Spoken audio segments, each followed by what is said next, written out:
You know, then there's the matter of food and things that the rat can eat around your house. Well, I'm standing right in front of a barbecue. There's a lot of nice flavors that are probably found inside that grease trap inside the barbecue. Well, there might not be much to eat, but it's definitely going to be attractive for a long distance. And right over here, garbage. Just bear in mind, never let your garbage fill up so that it's got an opening. You're leaving the door open for rats. And you're saying, come on in, I got lots of food for you. It's a good place to live, right here. The other thing I wanted to show you is, well, food that you want to leave out. Well, you don't want to leave it out, really.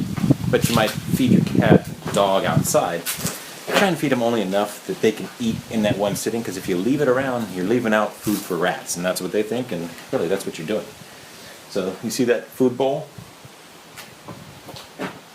Well, there's no water in it.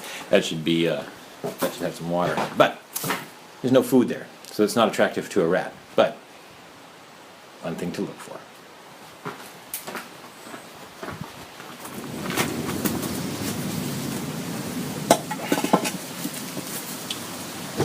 This little board covers the access hole to the crawl space underneath the house.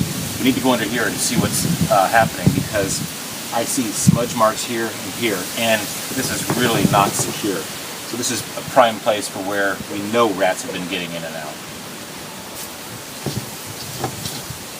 This has really got to be secured with a proper fitting board and some screws at least. Alright, there's not a whole lot of room in there.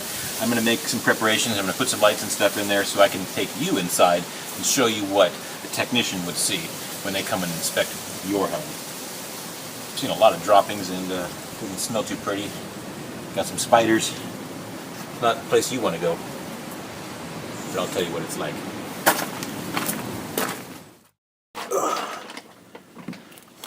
Crawl spaces.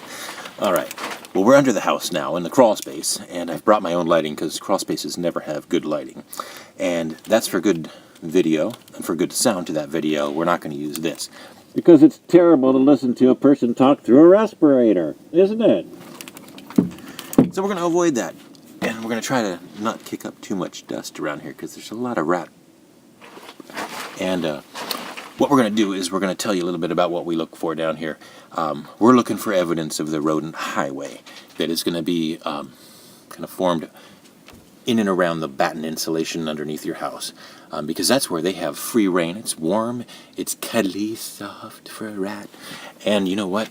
They have free reign all the way up and down these joists here, and they've got on-ramps and off-ramps at the edges of the joists where there is the foundation wall and pipes and things like that. They run around here like it's their home, and it is, until you kick them out. Now, over here, I'm going to show you a on-ramp, off-ramp to the highway of the Rodentville down here. It's a little place where the rat has been along the foundation wall and then kind of worked his way into the insulation and up to that area that's just below the floorboards and above this stuff. And that's the rodent highway that's down here. And we're going to go up in the attic and look at a different kind of insulation, a different kind of rodent highway that's possible. Another one that you also want to avoid. Okay, now if we look over here at the foundation wall, we're going to see where at every spot underneath these joists, well, that's an on-ramp to the rodent highway. On top of that foundation wall right there, and underneath that joist, an entrance on the left and a right.